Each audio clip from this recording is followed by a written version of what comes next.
कृष्ण। कथा यदि श्रवण मनन निधिध्यासन पूर्वक सुनी जाए तो निश्चित रूप से विमान आता है। बोलो जय श्री कृष्ण। जय श्री कृष्ण। इसलिए निरंतर कथा सुने और वाणी से भगवान नाम गुनगुनाएं। आइए हम भी थोड़ा सा भगवान का नाम कीर्तन करते हैं। जय गोपाल राधा कृष्ण गोविंद।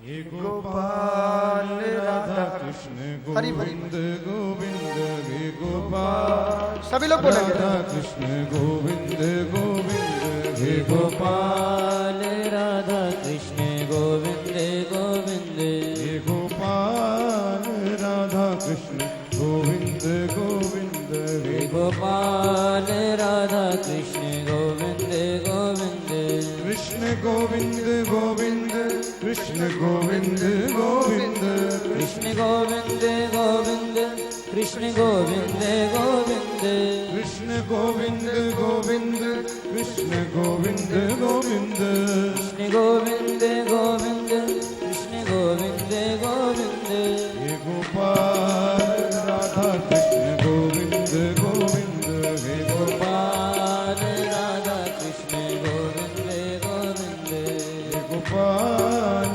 राधा कृष्ण गोविंद गोविंद, हे गोपाल राधा कृष्ण गोविंद गोविंद। हरि बोल।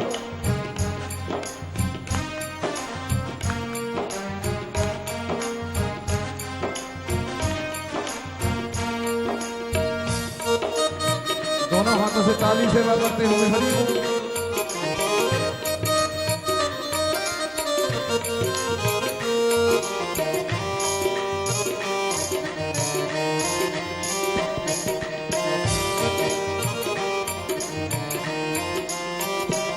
कृष्ण गोविंद गोविंद, कृष्ण गोविंद गोविंद, कृष्ण गोविंद गोविंद, कृष्ण गोविंद गोविंद, कृष्ण गोविंद गोविंद, कृष्ण गोविंद गोविंद, कृष्ण गोविंद गोविंद, कृष्ण गोविंद गोविंद, कृष्ण गोविंद गोविंद, कृष्ण गोविंद गोविंद, कृष्ण गोविंद गोविंद, कृष्ण गोविंद गोविंद, कृष्ण गोविंद गोविंद, कृष्ण गोविंद गोविंद, कृष्ण गोविंद गोविंद, कृष्ण गोविंद गोविंद, हे गोपाल राधा कृष्ण गोविंद गोविंद, हे गोपाल राधा कृष्ण गोविंद गोविंद, हे गोपाल राधा कृष्ण गोविंद गोविंद, हे गोपाल राधा कृष्ण गोविंद गोविंद। जय हो। हरि बोल।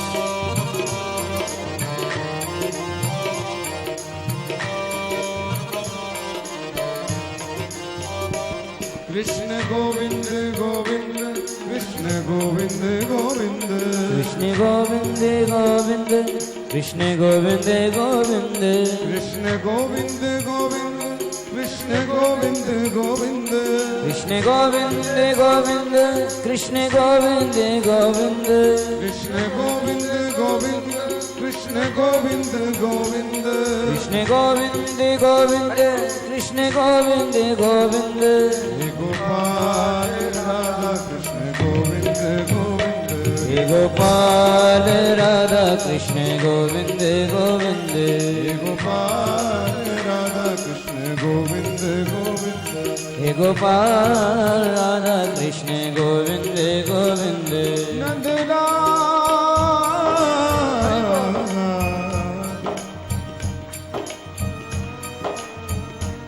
ब्रज धूल ही प्राणों से प्यारी लगे, ब्रज धूल ही प्राणों से प्यारी लगे,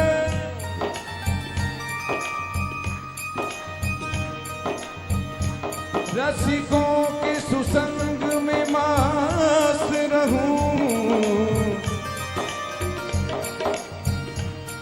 ब्रज धूल ही प्राणों से प्यारी लगे, ब्रज मंडल मोही बसाए रहो, रसिकों के सुसंग में मस्त रहूं, जग जाल सुमोही बचाए रहो, नित बाकी ये झांकी निहारा करूं, छवि छाक सुनात छकाए रहो,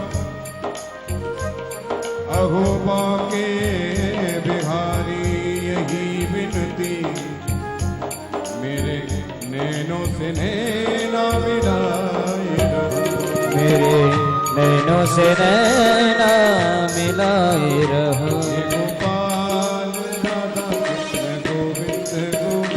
हे गोपाल राधा कृष्ण गोविंद गोविंद,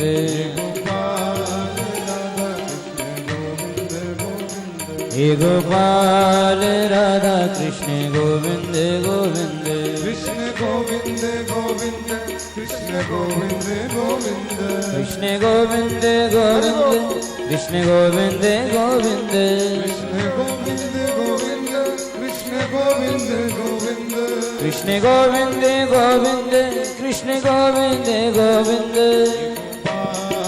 हरि बोल। हे गोपाल राधा कृष्ण गोविंद गोविंद, हे गोपाल राधा कृष्ण गोविंद गोविंद, हे गोपाल राधा कृष्ण गोविंद गोविंद, हे गोपाल राधा कृष्ण गोविंद गोविंद,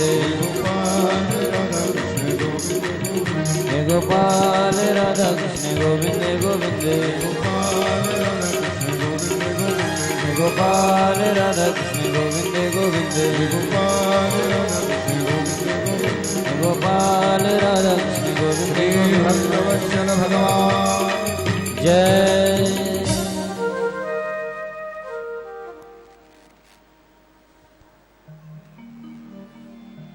धुंधकारी की मुक्ति हो गई। एवं सप्त दिनश्चैव सप्त ग्रंथि विभेदनम, भगवत प्राप्ति हो गई, भगवत धाम को चला गया। ये भागवत के कथा की महिमा है। जब धुंधकारी के लिए विमान आ गया, हरि पार्षद लेकर के जाने लगे। आप लोग शांति का परिचय देंगे, बीच में कोई बोलेगा नहीं। ये आवाज आ रही है, बोलो जय श्री कृष्ण। सब लोग शांति से बैठेंगे।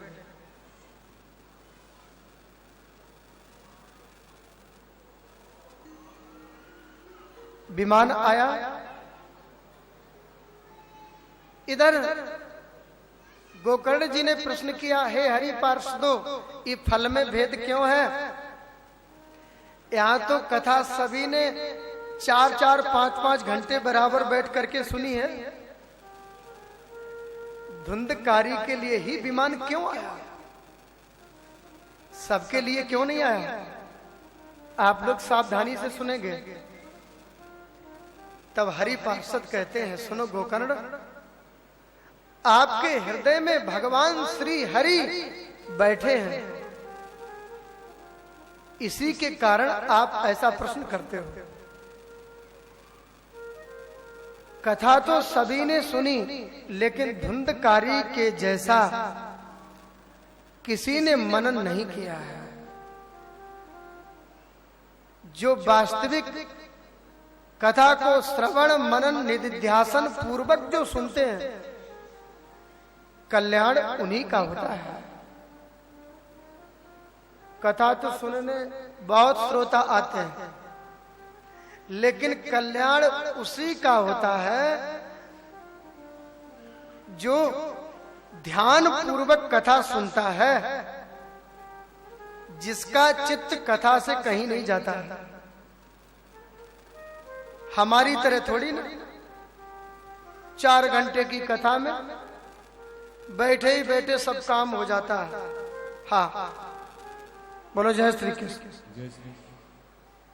थोड़े से थक गए तो कभी ऐसे कर लिया और थोड़े ऐसे कर लिया, और कभी तो थक गए तो कभी ऐसे कर लिए, व्यासपीठ की तरफ सीधे पैर कर लिए। लो महाराज जी, हमारे चरणन के दर्शन करते जाओ और कथा सुनाते जाओ। बोलो जय श्री कृष्ण। हाँ, ऐसे थोड़ी ना। जो ध्यान लगा करके एक आसन पे बैठ के कथा सुनता है, ऐसे थोड़ी ना कभी पड़ोस में बात कर ली, कभी इससे बात कर ली, बीच बीच में कहना पड़ता भैया शांत रहो, आवाज आ रही है, डिस्टर्ब। हाँ, उनके लिए थोड़ी विमान आता है। बोलो जय श्री कृष्ण। हाँ, विमान तो उन्हीं के लिए आता है जो ठीक तरीके से कथा ध्यान पूर्वक सुनते हैं, एक भी शब्द व्यर्थ ना निकल जाए। और ध्यान देना, ये हमें बार बार आसन यो क्यों करना पड़ता है? क्योंकि हमारे मनीराम है ना, वो शांत नहीं है, वो इधर जाते हैं उधर जाते हैं, कथा में मन नहीं लगता। हाँ, जब मन स्थिर होता है तो आसन भी स्थिर हो जाता है। बोलो जय श्री कृष्ण। और कोई पैरों में तकलीफ है वो अलग बात है, लेकिन स्वस्थ व्यक्ति है तो फिर आसन बदलने का कोई मतलब नहीं। ध्यान कथा में केंद्रित हो जाता है, फिर शरीर का ध्यान नहीं रहता, आसन बदलना है कि नहीं बदलना है, बैठ गए तो बैठ गए। बोलो जय श्री कृष्ण। अब कंजूसी मत करो, बोलो जय श्री कृष्ण। हाँ, अब कुंभकर्ण की पत्नी कहीं आ गई हो तो धीरे से चली जाए। ये आ जाती है ना कथा में, नींद आ जाती है, इसलिए हम बीच बीच में जय श्री कृष्ण बुलवा देते हैं। आई हो तो उठ करके चली जाए। प्रश्न किया कि भागवत कथा ये क्या है, इसको कैसे सुनना चाहिए? तो ये जो 7 दिन जो कथा हम सुनते हैं ना, ये राजसिक विधि है। वास्तविक सुखदेव जी ने जो अध्ययन किया, तत्राययौ षोडश वार्षिकस्तदा, तत्राययौ षोडश वार्षिकस्तदा व्यासात्मजौ ज्ञान महाब्द चंद्रमा कथावसाने निजलाभ पूर्ण प्रेमणा पठन भागवतम सनई सनई। ये भागवत को जल्दी जल्दी सुनना नहीं बताया, सनई सनई। आजकल तो भागवत के नाम पर ड्रामा होता है। बोलो जय श्री कृष्ण। कथा वथा होती नहीं है, 5 घंटे ठुमका मारने में निकल जाते हैं। हम लोग तो देखते ही चैनल पर, व्यर्थ समय जाता है। हाँ, कथा सुनने वाले और सुनाने वालों की आदत गंदी हो गई है आजकल। बोलो जय श्री कृष्ण। हाँ, ये गंदी आदत को हटाना चाहिए, और जो हमारी व्यास पीठ का आदर्श है उसे रखना चाहिए। कहते हैं ऋषियों, ये राजसिक विधि है। 7 दिन की कथा, सनई सनई पान करो, इसको अध्ययन करो, तो ही जीवन में क्रांति आएगी। आजकल किसी को शास्त्री बनना हो ना, शास्त्री, तो 1 साल में शास्त्री बन जाता है। हाँ, जबकि लगता है शास्त्री बनने की 2-4 फैक्ट्रियां लगी हों।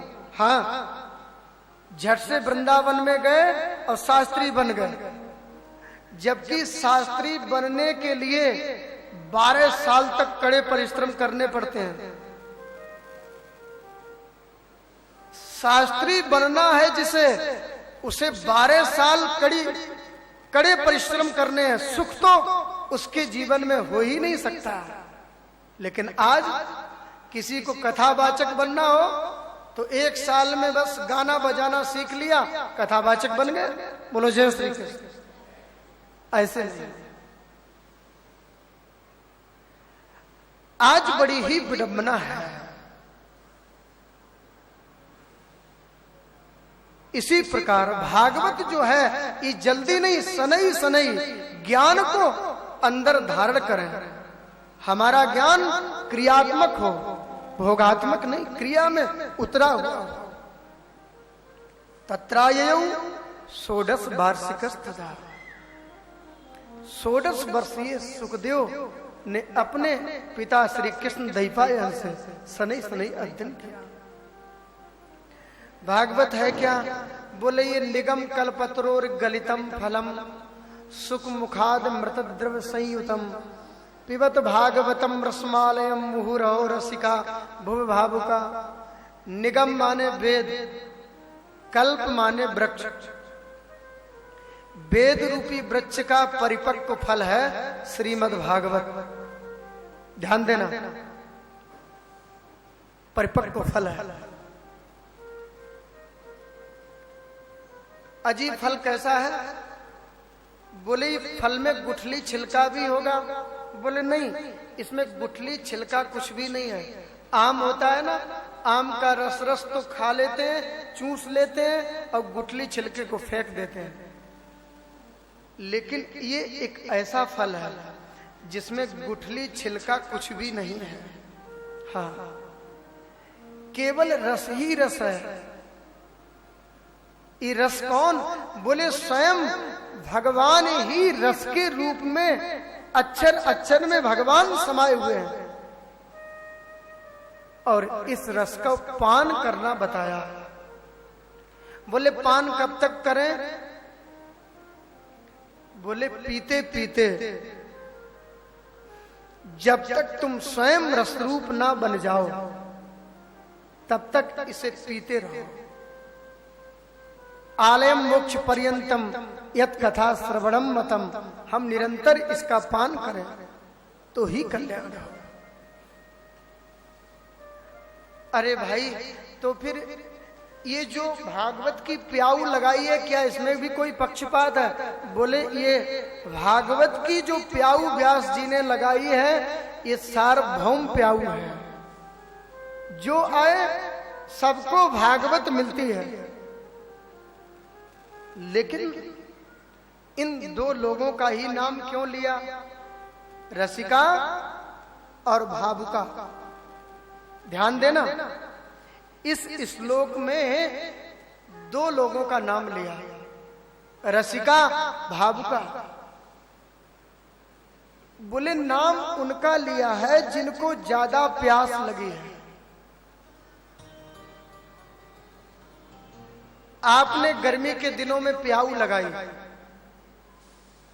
और प्याऊ पर बैठा हुआ व्यक्ति यदि किसी प्यासे की प्यास को बुझा दे तो उसे बड़ी प्रसन्नता होती है। देखो देखो, मैंने इसके प्यास को मिटा दिया।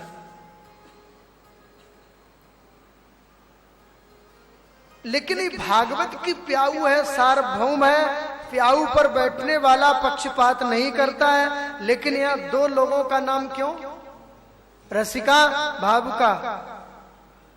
तब कहा व्यास जी ने व्यर्थ लोगों को बुलाया ही नहीं, क्योंकि उनके बात समझ में नहीं आई। रसिका और भावुका, रसिकों भावुकों का ये विषय है। नाम उनका लिया है जिनको ज्यादा प्यास लगी है, उनका यहां नाम लिया है। आओ आओ, तुम जल पियो तो तुम्हारी हमेशा के लिए प्यास बुझ जाएगी। आपने प्याऊ लगाई, आपने बुलाया, अरे बाबूजी जल्दी आओ, जल्दी से आकर के जल पी लो। अब बाबूजी जल बाद में पिएंगे, पहले प्रश्न करेंगे। हाँ भैया ठीक है, लेकिन ये बताओ तुमने लोटा मांझ के भरा, धुल के भरा? हाँ हाँ बाबूजी, मैंने लोटा मांझ के भरा है, धुल के भरा है, 5 बार लोटे को साफ किया। अच्छा, तो ये जल कहाँ का है? कुआ नल तालाब कहां से, कौन सी बावड़ी का जल भर करके लाए हो? बाबूजी मेरे घर के कुएं का जल है और छान करके जल भरा है। अच्छा बहुत बढ़िया। और ये बताओ कहीं जल ज्यादा ठंडा तो नहीं है? अरे वाह, जल पिया नहीं, प्रश्नों की झड़ी लगाते जा रहे हैं। ये प्रश्न क्यों उठ रहा? लोटा मांझ के भरा कि धुल के भरा? ये इसलिए क्योंकि बाबूजी को प्यास नहीं है, इसलिए इतने प्रश्न उठ रहे हैं कि कहां से भर करके लाए हो। अब कहीं बाबूजी रेगिस्तान में फंस गए होते और कोसों दूर जल का दर्शन ना हो रहा होता और प्राण पखेरु उड़ने की तलाश में होते, उस समय कोई एक लोटा जल दिखा देता तो बाबूजी के एक भी प्रश्न समझ में नहीं आता कि लोटा मांझ के भरा धुल के भरा कहां से, कुएं का है कि तालाब का है? वो तो कहते भैया सीधा से जल पिलाओ। और कदाचित जल पिलाया होता 2 घूंट और लोटे को अलग कर लेते और कहते भाई जल मत पियो, 10 लाख रुपया ले लो। तो बाबूजी कहते भाड़ में गए तुम्हारे नोट, मुझे तो जल पिलाओ। क्योंकि नोटों से प्यास नहीं बुझेगी, प्यास तो जल से ही बुझेगी। क्योंकि इनको प्यास नहीं है ना, इसलिए इतने प्रश्न करते हैं। इसलिए व्यास जी ने फालतू लोगों का नाम ही नहीं लिया कि वो यदि कथा में आएंगे तो व्यर्थ चर्चा करेंगे और उनके बात समझ में नहीं आएगी, ऐसा क्यों वैसा क्यों। तो उन्होंने रसिका और भावुका, रसिक और भावुक का ही नाम लिया। अरे जीवो तुम आओ, और इसको पीने के बाद कुछ पीना बाकी नहीं रह जाता है। बोलो जय श्री कृष्ण। ये कथा का पान करने के बाद कुछ पीना बाकी नहीं रहता, इसलिए 2 लोगों का नाम लिया। आगे प्रश्न हुआ कि भागवत का प्रमुख विषय क्या है? फिर कहा धर्मा प्रोज्जित कई तबोत्र परमो निर्मत्राणाम सताम वेद्यम वास्तव मत्र वस्तु शिवदम तापत्रयोन्मूलनम। भागवत का जो प्रमुख विषय है वो प्रोज्जित कैतव धर्म है सज्जनों। हाँ, प्रोज्जित कैतव धर्म। कैतव का अर्थ होता है कपट। दुनिया में हिमालय जैसा कोई पहाड़ नहीं तो कपट जैसी दुनिया में कोई गांठ नहीं। हमारे हृदय में कपट नहीं होना चाहिए, निष्कपट। निर्मत्सराणाम सताम मत्सा शरद निर्मत्सरा। हमारे जीवन में निर्मत्सर होना चाहिए, कोई मत्सर नहीं होना चाहिए। एक होता है मच्छर और एक होता है मत्सर। हाँ, बाहर काटे उसे मच्छर कहते हैं और अंदर काटे उसे मत्सर कहते हैं। मत्सर का मतलब जानते हो? देखो, मैं 10 साल से एक ही गाड़ी लिए घूमता हूं, हमारे पड़ोसी ने तो 10 गाड़ियां बदल दी। हाँ, पता नहीं इतना पैसा कहां से आ गया, मेरी गली आएगा तब बताऊंगा। ये सबसे बड़ा मत्सर है, ये जलन, ये मत्सर। बाहर के मच्छर से बचा जा सकता है, कछुआ जलाओ, मच्छर भगाओ या मच्छरदानी में घुस जाओ। बोलो जय श्री कृष्ण। ये बाहर का मच्छर है और फिर जाने क्या क्या लगाओ, भगाओ फिर। लेकिन अंदर का जो मत्सर है, ये यदि किसी को काटता है तो भी कछुआ जलाने से नहीं भगता है भाई, ये तो सारे जीवन को खोखला कर देता है। इसलिए बाहर काटे वो मच्छर, अंदर काटे वो मत्सर। तो भागवत का प्रमुख विषय क्या है? निर्मत्सराणाम सताम वेद्यम वास्तव मत्र वस्तु शिवदम।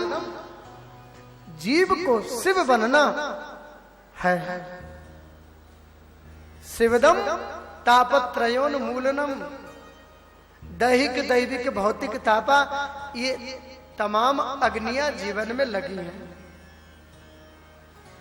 जो कथा की शरण में आता है, भागवत उसके सारे अग्नियों को निर्मूल कर देता है। जैसे कि ग्रीष्म से, गर्मी से संत्रस्त गजराज जैसे ही गंगा में आके डुबकी लगाई, शीतल हो गया और बाहर निकलते ही फिर गर्मी। ऐसे ही जो निरंतर भगवान की कथा का में अवगाहन करते हैं, निश्चित रूप से वो हरि को प्राप्त कर लेते हैं। लेकिन सुननी चाहिए कथा, मनोरंजन नहीं होना चाहिए, होनी चाहिए कथा। बोलो जय श्री कृष्ण। जय श्री अब तो भाई प्रहलाद तालधारी, तरल गत्ते आजोदवा कांसधारी, बीड़ाधारी, स्वरर से स्वर कुशलतया, राग कर्तार्जुनोभूत, इंद्रो वादिन मृदंगम, जय जय सकुरा कीर्तने ते कुमारा, यत्राग्ने भाव वक्ता सर सर चनया, व्यास पुत्रो बभूव। इतने भक्ति महारानी पुष्ट हो गई, ज्ञान वैराग्य के साथ नृत्य किया। और फिर क्या था साहब, हैं इधर कहे सुनई अनुमोदन करई, सनकादिक, हाँ जय हो रागों को अलाप। प्रहलाद तालधारी, ताल दे रहे प्रहलाद जी महाराज। उद्धवा कांसधारी, उद्धव जी कांसे बजा रहे हैं। और बस इतने में अचानक नारायण नाम की ध्वनि निकलने लगी। बोलो जय श्री कृष्ण। आइए 2 मिनट भगवान नाम लेते हैं, फिर हम आगे चल के प्रथम स्कंद में प्रवेश करते हैं। सिर्फ 2 मिनट भगवान नाम लेंगे। बोलो जय श्री कृष्ण। जय जय राधा रमण हरि बोल। सभी लोग बोलेंगे जय जय राधा रमण हरि बोल। हरि बोल। जय जय राधा रमण हरि बोल रे, जय जय राधा रमण हरि बोल। जय जय राधा रमण हरि बोल रे, जय जय राधा रमण हरि बोल। जय जय राधा रमण, जय जय राधा रमण, जय जय राधा रमण, जय जय राधा रमण, जय जय राधा रमण, जय जय राधा रमण, जय जय राधा रमण, जय जय राधा रमण, जय जय राधा रमण, जय जय राधा रमण, जय जय राधा रमण, जय जय राधा रमण, जय जय राधा रमण, जय जय राधा रमण, जय जय राधा रमण, जय जय राधा रमण, जय राधा रमण हरि बोल। जय जय राधा रमण हरि बोल। जय जय राधा रमण हरि बोल, जय जय राधा रमण हरि बोल। जय जय राधा रमण हरि बोल रे, जय जय राधा रमण हरि बोल। जय जय राधा रमण हरि बोल रे, जय जय राधा रमण हरि बोल। जय जय राधा रमण, जय जय राधा रमण, जय जय राधा रमण, जय जय राधा रमण, जय जय राधा रमण, जय जय राधा रमण, जय जय राधा रमण, जय जय राधा रमण, जय जय राधा रमण, जय जय राधा रमण, जय जय राधा रमण, जय जय राधा रमण, जय जय राधा रमण, जय जय राधा रमण, जय जय राधा रमण, जय जय राधा रमण, जय जय राधा रमण, जय जय राधा, जय जय राधा रमण, जय जय राधा रमण, जय जय राधा रमण हरि बोल। जय जय राधा रमण हरि बोल। जय जय राधा रमण हरि बोल, जय जय राधा रमण हरि बोल। जय जय राधा रमण हरि बोल। जय जय राधा रमण हरि बोल। जय जय राधा रमण हरि बोल जय जय राधा रमण हरि बोल जय जय राधा रमण हरि बोल जय जय राधा रमण हरि बोल